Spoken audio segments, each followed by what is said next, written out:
Hoje o assunto é polêmico e cheio de emoção. A seleção brasileira. Parece que chegamos ao limite da paciência.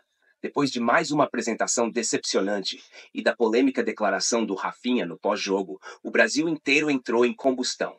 Estamos vendo a pior seleção da história, porque vamos explorar a fundo as críticas da mídia, da torcida e, claro, queremos saber a sua opinião. Para começar, vamos recapitular o cenário.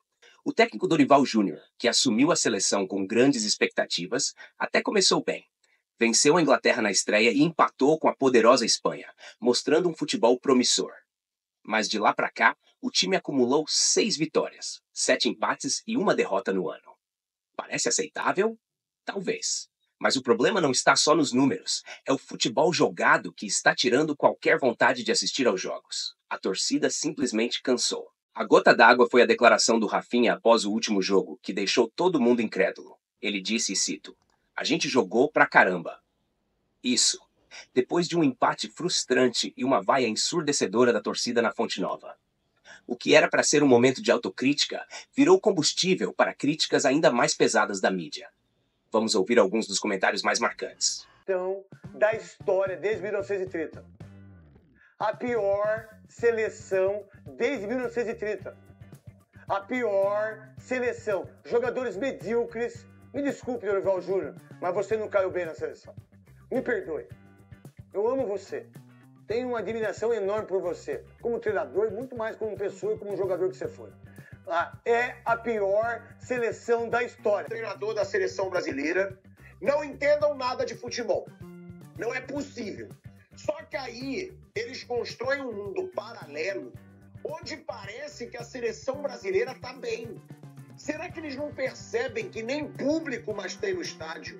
Ninguém mais acredita na seleção brasileira.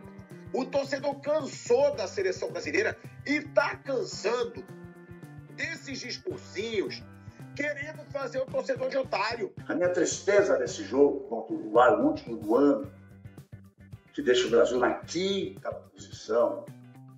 Se não tivesse inventado essa tal de Copa do Mundo maluca, com mais de 40 times, isso é uma vergonha. É o futebol se dobrando unicamente ao dinheiro, né? Para se classificar em 6, tem mais um para jogar, um playoff, 7. Se fosse como era antes, no 4 e 5 playoff, o Brasil fechava o ano ali para jogar o playoff. E quase fechou em sexto, hein? Porque o Paraguai empatou fora de casa, lá na altitude, com a Moreira 2-2. Se o Paraguai tivesse ganho, o Brasil estaria na sexta e última posição de classificação no final desse ano, faltando 6 jogos para terminar as eliminatórias. Então, a minha tristeza começou na hora que a transmissão começou e eu vi a Fonte Nova quase vazia. O torcedor está de saco cheio da seleção brasileira. É uma tristeza sem fim. Onde está aquele Brasil que encantava o mundo? A Fonte Nova, que sempre foi sinônimo de festa e estádio lotado, estava vazia. Ingressos caríssimos, futebol ruim e um desrespeito com o público. O discurso de que jogamos bem é tratar o torcedor como otário. O Brasil está vivendo um mundo imaginário. É difícil discordar desses comentaristas. A Fonte Nova, um estádio historicamente vibrante, estava praticamente vazia. A torcida que apareceu saiu decepcionada e vaiou o time. E com razão. Não estamos falando só de um jogo ruim. É um ciclo de 2 anos de futebol medíocre, sem evolução tática, técnica ou coletiva.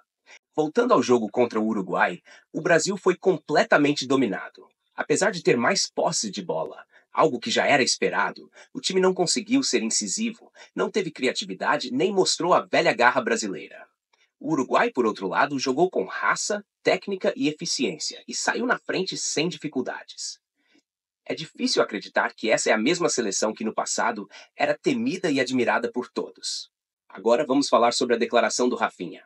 Ele disse que o Brasil jogou pra caramba e que estava orgulhoso do time. Sério, Rafinha? Em que mundo paralelo essa seleção está jogando bem? O torcedor não é bobo e ouvir isso só aumentou a indignação. A verdade é que o discurso dele caiu como uma afronta para quem acompanhou o jogo e saiu decepcionado. As redes sociais explodiram. Frases como "é a pior seleção da história" e "esse time não representa o Brasil" dominaram os comentários. Muitos acreditam que essa é de fato a pior geração desde 1930. Outros dizem que falta comprometimento tanto dos jogadores quanto da comissão técnica. E você? Concorda com isso? Deixe sua opinião nos comentários. Mas nem tudo está perdido, pessoal. Ainda temos tempo até a Copa de 2026. Pergunta é: será que dá para mudar? Será que Dorival Júnior é o homem certo para o cargo? E os jogadores conseguirão trazer a paixão de volta para a seleção? Tudo vai depender de um trabalho profundo, honesto e de muito comprometimento. E agora eu quero ouvir você. Ainda acredita na seleção brasileira? Ou acha que estamos caminhando para mais uma decepção em 2026? Comenta aqui embaixo e vou fixar o melhor comentário para todo mundo ver. Se você gostou desse vídeo e quer continuar acompanhando análises sinceras como essa, não se esqueça de curtir, compartilhar e se inscrever no canal. Obrigado por estar aqui comigo até o final. Que Deus te abençoe e até o próximo vídeo.